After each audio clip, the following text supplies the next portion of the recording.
ಸಿಂಹ ರಾಶಿಯವರಿಗೆ ಆಗಸ್ಟ್ ತಿಂಗಳಲ್ಲಿ ನಿಮ್ಮ ಜೀವನದಲ್ಲಿ ಒಂದು ಬಿಗ್ ಸರ್ಪ್ರೈಸ್ ಎಂಟ್ರಿ ಆಗ್ತದೆ. ಅದೇನು ಅಂತ ನಿಮಗೆ ಗೊತ್ತಿದೆಯಾ?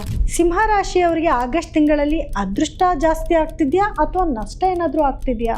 ಸಿಂಹ ರಾಶಿಯವರಿಗೆ ಆಗಸ್ಟ್ ತಿಂಗಳಲ್ಲಿ ನಿಮ್ಮ ನಿರೀಕ್ಷೆಗೂ ಮೀರಿದ ಒಂದು ಅದೃಷ್ಟಕರ ಘಟನೆ ನಡೀತಿದೆ. ಅದೇನು ಅಂತ ನಿಮಗೆ ಗೊತ್ತಿದೆಯಾ? ಪೂಜ್ಯಾಯ ರಾಘವೇಂದ್ರಾಯ ಸತ್ಯಧರ್ಮರಥಾಯ ಚ ಭಜತಾಂ ಕಲ್ಪವೃಕ್ಷಾಯ ನಮತಾಂ ಕಾಮಧೇನುವೆ. ನನ್ನ ಸಮಸ್ತ bits of India Kannada channel ವೀಕ್ಷಕರೆಲ್ಲರಿಗೂ ಕೂಡ ವಿಭಾ ಶೆಟ್ಟಿ ಮಾಡುವ ನಮಸ್ಕಾರಗಳು. ಮಾಸ ಭವಿಷ್ಯ ಕಾರ್ಯಕ್ರಮಕ್ಕೆ ತಮಗೆಲ್ಲರಿಗೂ ಸ್ವಾಗತ. ಈ ತಿಂಗಳು ಅಂದರೆ ಆಗಸ್ಟ್ ತಿಂಗಳ ಭವಿಷ್ಯ ಹೇಗಿರುತ್ತೆ, ದ್ವಾದಶ ರಾಶಿಗಳ ಮೇಲೆ ಗ್ರಹಗಳ ಸ್ಥಾನಮಾನದ ಆಧಾರದ ಮೇಲೆ ಏನೆಲ್ಲ ಪ್ರಭಾವ ಬೀರ್ತಿದೆ ಅನ್ನೋದನ್ನ ನೋಡೋಣ ಬನ್ನಿ. ಇನ್ನು ಗ್ರಹಗಳ ಸ್ಥಾನಮಾನ ಹೇಗಿದೆ ಮತ್ತು ಈ ತಿಂಗಳಲ್ಲಿ ಗ್ರಹಗಳ ಬದಲಾವಣೆ ಏನಾದರೂ ಇದೆಯಾ ಅಂತ ನೋಡಿದರೆ ಖಂಡಿತವಾಗ್ಲೂ ಇದೆ. ಆಗಸ್ಟ್ 1ನೇ ತಾರೀಕು ಶುಕ್ರ ಗ್ರಹವು ಸಿಂಹ ರಾಶಿಯಿಂದ ಕನ್ಯಾ ರಾಶಿಗೆ ತನ್ನ ಪತನ ಬದಲಾಯಿಸಿದರೆ, 2ನೇ ತಾರೀಕು ಕುಜ ಗ್ರಹವು ವೃಷಭ ರಾಶಿಯಿಂದ ಮಿಥುನ ರಾಶಿಗೆ ತನ್ನ ಪತನ ಬದಲಾಯಿಸುತ್ತೆ. ಇನ್ನು 5ನೇ ತಾರೀಕು ಬುಧ ಗ್ರಹವು ಸಿಂಹ ರಾಶಿಯಿಂದ ಕಟಕ ರಾಶಿಗೆ ತನ್ನ ಹಿಮ್ಮುಖ ಸಂಚಾರವಾಗಿ ಹೋದರೆ, ಅದೇ ತಿಂಗಳ ಅಂದರೆ ಇದೇ ತಿಂಗಳ 22ನೇ ತಾರೀಕು ತಿರ್ಗಾ ಕಟಕ ರಾಶಿಯಿಂದ ಸಿಂಹ ರಾಶಿಗೆ ತನ್ನ ಪತನ ಬದಲಾಯಿಸುತ್ತೆ. ಇನ್ನು ಸೂರ್ಯ ಗ್ರಹ ಕೂಡ 17ನೇ ತಾರೀಕು ಕಟಕ ರಾಶಿಯಿಂದ ತನ್ನ ಸ್ವಂತ ರಾಶಿಯಾದ ಸಿಂಹ ರಾಶಿಗೆ ತನ್ನ ಪತನ ಬದಲಾಯಿಸುತ್ತೆ. ಇನ್ನು ಬೇರೆ ಗ್ರಹಗಳ ಸ್ಥಾನಮಾನ ಹೇಗಿದೆ ಅಂತ ನೋಡೋದಾದ್ರೆ, ರಾಹು ಗ್ರಹ ಕುಂಭ ರಾಶಿಯಲ್ಲಿ ಸ್ಥಿತನಾಗಿದ್ದರೆ, ಇನ್ನು ಶನಿ ಗ್ರಹ ಮೀನ ರಾಶಿಯಲ್ಲಿ ಸ್ಥಿತನಾಗಿರ್ತಾನೆ. ಹಾಗೆ ಕುಜ ಗ್ರಹ ಮಿಥುನ ರಾಶಿಯಲ್ಲಿ ಸ್ಥಿತನಾಗಿದ್ದರೆ, ಗುರು ಗ್ರಹ ಕಟಕ ರಾಶಿಯಲ್ಲಿ ಸ್ಥಿತನಾಗಿರ್ತಾನೆ. ಅದೇ ರೀತಿಯಲ್ಲಿ ಕೇತು ಗ್ರಹ ಸಿಂಹ ರಾಶಿಯಲ್ಲಿ ಸ್ಥಿತನಾಗಿದ್ದರೆ ಅದೇ ಜಾಗಕ್ಕೆ ಸೂರ್ಯನು ಕೂಡ ಬಂದು ಸೇರ್ತಾನೆ. ಹಾಗೆ ಇನ್ನು ಕನ್ಯಾ ರಾಶಿಯಲ್ಲಿ ಶುಕ್ರ ಗ್ರಹ ಸ್ಥಿತನಾಗಿರ್ತಾನೆ. ಇನ್ನು ಹಾಗಿದ್ರೆ ದ್ವಾದಶ ರಾಶಿಗಳ ಮೇಲೆ ಇದರಿಂದ ಏನೆಲ್ಲ ಪ್ರಭಾವ ಬೀರ್ತಿದೆ, ಏನೆಲ್ಲ ಫಲಗಳನ್ನ ನಾವು ಅನುಭವಿಸ್ಬೋದು ಅನ್ನೋದನ್ನ ನೋಡೋಣ ಬನ್ನಿ. ಇನ್ನು ಸಿಂಹ ರಾಶಿಯವರಿಗೆ ಆಗಸ್ಟ್ ತಿಂಗಳಲ್ಲಿ ತಮ್ಮ ಭವಿಷ್ಯ ಹೇಗಿರುತ್ತೆ ಅಂತ ನೋಡೋದಾದ್ರೆ ನೋಡಿ, ಸಿಂಹರಾಶಿಯವರು ಇಷ್ಟು ತಿಂಗಳ ಕಾಲ ಸೂರ್ಯ, ನಿಮ್ಮ ಲಗ್ನಾಧಿಪತಿ ಆಗಿರುವಂತಹ ಸೂರ್ಯ 12ನೇ ಮನೆಯಲ್ಲಿ ಸಂಚಾರ ಮಾಡ್ತಿದ್ರು. ಸೊ ಏನೆಲ್ಲ ಸಮಸ್ಯೆಗಳಿತ್ತು, ಇನ್ನು ಈ ತಿಂಗಳ 17ನೇ ತಾರೀಕುವರೆಗೂ ಕೂಡ ಈ ಸಮಸ್ಯೆ ಇದ್ದೇ ಇರುತ್ತೆ. ಈ ಸಿಂಹ ರಾಶಿನಲ್ಲಿ ಆಲ್ಮೋಸ್ಟ್ ಗೌರ್ಮೆಂಟ್ ಕೆಲಸದವರಾಗಿರ್ಬೋದು ಅಥವಾ ಉನ್ನತ ಅಧಿಕಾರದಲ್ಲಿ ಇರುವಂಥವ್ರಾಗಿರ್ಬೋದು ಅಥವಾ ರಾಜಕಾರಣಿಗಳಾಗಿರ್ಬೋದು ಜಾಸ್ತಿ ಜನ ಇರ್ತಾರೆ.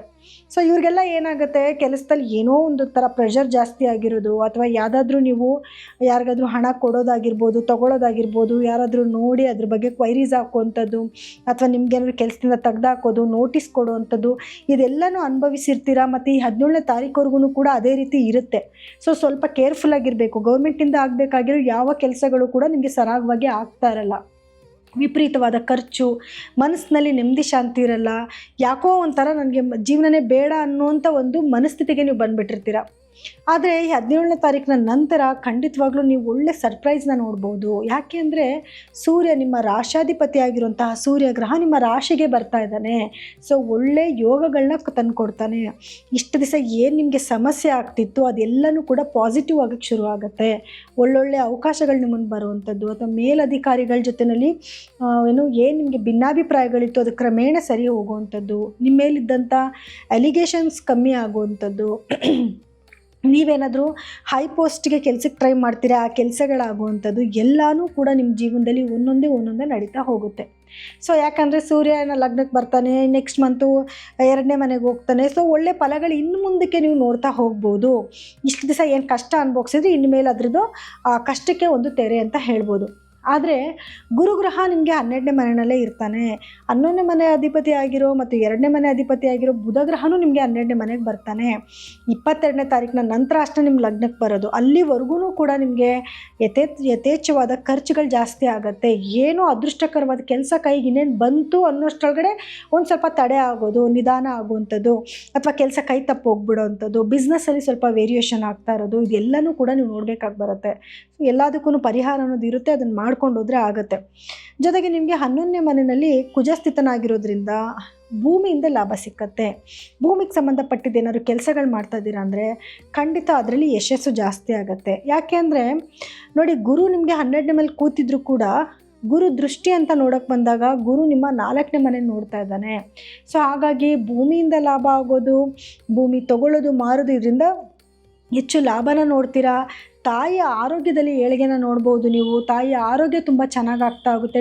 ದಿನದಿನಕ್ಕೂ ಅವರ ಆರೋಗ್ಯದಲ್ಲಿ ಏಳಿಗೆನ ನೀವು ಖಂಡಿತವಾಗ್ಲೂ ನಿರೀಕ್ಷೆ ಮಾಡ್ಬೋದು. ಇನ್ನು ನಿಮಗೆ ಶುಕ್ರ 3ನೇ ಮನೆ ಅಧಿಪತಿ ಆಗಿರುವಂತಹ ಶುಕ್ರ ಗ್ರಹ ನಿಮ್ಮ 2ನೇ ಮನೆಯಲ್ಲೇ ನೀಚ ಸ್ಥಾನದಲ್ಲಿ ಕೂತ್ಕೊಂಡಿದ್ದಾನೆ. 2ನೇ ಮನೇಲಿ ಕೂತಿರೋದ್ರಿಂದ ಫಿನಾನ್ಷಿಯಲ್ ಇನ್ಕಮ್ ತುಂಬ ಚೆನ್ನಾಗಿರುತ್ತೆ.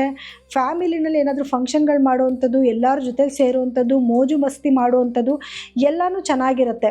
ಆದರೆ ಕೆಲವೊಂದು ಸಮಸ್ಯೆಗಳಂದರೆ ನೀಚ ಸ್ಥಾನದಲ್ಲಿ ಕೂತ್ಕೊಂಡಿರೋದ್ರಿಂದ ಹೆಣ್ಮಕ್ಳಿಗೆ ಆರೋಗ್ಯದಲ್ಲಿ ಸ್ವಲ್ಪ ವೇರಿಯೇಷನ್ ಬರುವಂಥ ಸಾಧ್ಯತೆ ಇರುತ್ತೆ. ಅದರಲ್ಲೂ ಕುಟುಂಬದಲ್ಲಿ ನಿಮ್ಮ ಕುಟುಂಬದಲ್ಲಿ ಸಂಬಂಧಪಟ್ಟಿರುವಂಥ ಹೆಣ್ಮಕ್ಳಿಗೆ ಸ್ವಲ್ಪ ಆರೋಗ್ಯದಲ್ಲಿ ಸಮಸ್ಯೆಗಳು ಬರ್ಬೋದು. ಅದನ್ನು ಮೊದಲೇ ನೀವು ನೋಡ್ಕೊಳ್ಳಿ. ಏನಾದರೂ ಆ ಥರ ಸಮಸ್ಯೆ ಬರ್ತಿದೆ ಅಂದರೆ ಅದಕ್ಕೆ ತಕ್ಕ ಪ್ರಿಕಾಷನ್ ತೊಗೊಂಡು ಅದಕ್ಕೆ ಏನು ಬೇಕು ಮೆಡಿಸನ್ನ ತೊಗೊಂಡು ಆರೋಗ್ಯನ ಸರಿ ಮಾಡ್ಕೊಳ್ಳಿ. ಇನ್ನು ಗುರುವಿನ ದೃಷ್ಟಿ ಅಂತ ನೋಡೋಕೆ ಬಂದಾಗ ನಿಮ್ಮ 6ನೇ ಮನೆ ಗುರು ದೃಷ್ಟಿ ಬೀಳ್ತಿರೋದ್ರಿಂದ ನೀವೇನಾದರೂ ಕಾಂಪಿಟೇಟಿವ್ ಎಕ್ಸಾಮ್ಸ್ ಬರೆಯೋದು ನೋಡಿ, ಸೂರ್ಯ ನಿಮಗೆ 17ನೇ ತಾರೀಕು ನಂತರ ನಿಮ್ಮ ರಾಶಿಗೆ ಬರ್ತಿದ್ದಾನೆ ಅಂತ ಹೇಳಿದೆ.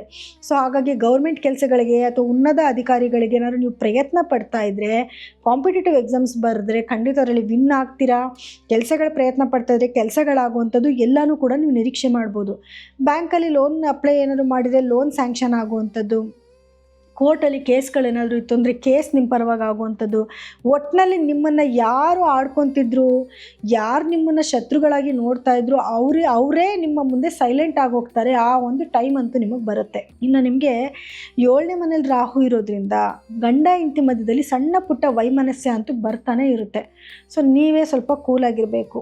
ಯಾಕೆಂದರೆ ನಿಮ್ಮ ರಾಶಾಧಿಪತಿ ಆಗಿರೋ ಸೂರ್ಯ ಲಗ್ನಕ್ಕೆ ಬಂದಾಗ ಏನಾಗುತ್ತೆ, ಇನ್ನೊಂದಷ್ಟು ಕೋಪ ತಾಪನೂ ಜಾಸ್ತಿ ಆಗುತ್ತೆ. ತುಂಬ ಒಂದು ಹೈ ಪೊಸಿಷನಲ್ಲಿದ್ದಾಗ ಒಂಥರ ಹೆಂಗಿರ್ತೀರೋ ಆ ಥರ ಆಗೋಗ್ಬಿಡ್ತೀರ. ಮನೇಲಿ ಯಾರು ಮಾತಾಡ್ಸಿದ್ರು ದರ್ಪ ತೋರಿಸೋವಂಥದ್ದು.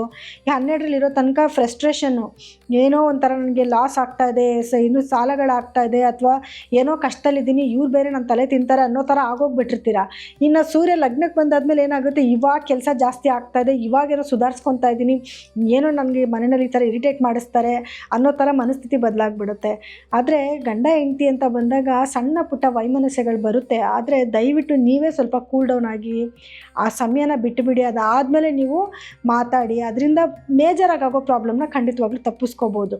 ಇನ್ನು ನಿಮಗೆ 8ನೇ ಮನೆಯಲ್ಲಿ ಶನಿ ಗ್ರಹ, ಆರೋಗ್ಯ ಸಮಸ್ಯೆಗಳೇನೇ ಬಂದರೂ ಕೂಡ ಗುರು ದೃಷ್ಟಿ 8ನೇ ಮನೆ ಮೇಲೆ ಇರೋದ್ರಿಂದ ಅದಕ್ಕೇನೋ ಒಂದು ಸೊಲ್ಯೂಷನ್ ಸಿಕ್ಕತ್ತೆ.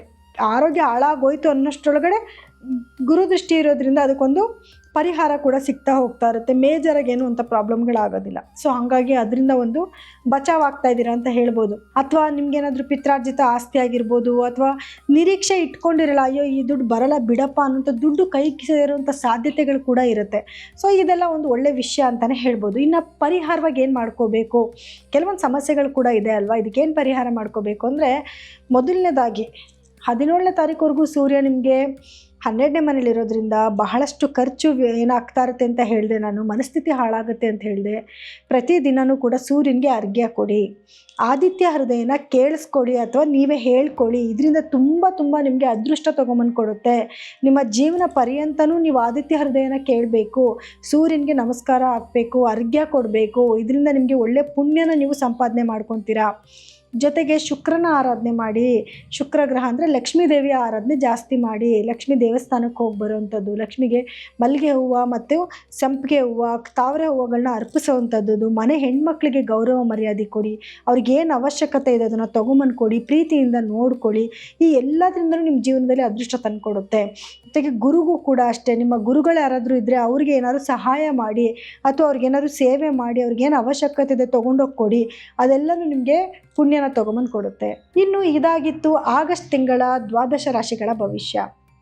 ನಿಮ್ಮ ವೈಯಕ್ತಿಕ ಜಾತಕನ ತೋರಿಸ್ಕೊಳ್ಳೋದು ಬಹಳ ಇಂಪಾರ್ಟೆಂಟ್ ಆಗಿರುತ್ತೆ. ಏನಕ್ಕೋಸ್ಕರ ಅಂತಂದರೆ ನೋಡಿ, ನಾವು ಏನೇ ಹೇಳಿದ್ರು ಕೂಡ ಇದೆಲ್ಲನೂ ಪ್ರೆಸೆಂಟ್ ಟ್ರಾನ್ಸಿಟ್ ಆಗಿರುತ್ತೆ. ಅಂದರೆ ಇವಾಗ ನಡೀತಿರುವಂಥ ಗ್ರಹಗಳ ಸ್ಥಾನಮಾನದ ಆಧಾರದ ಮೇಲೆ ನಾವು ಭವಿಷ್ಯನ ಹೇಳಿದ್ದೀವಿ. ಆದರೆ ನಿಮ್ಮ ವೈಯಕ್ತಿಕ ಜಾತಕನ ಒಮ್ಮೆ ತೋರಿಸ್ಕೋಬೇಕಾಗತ್ತೆ.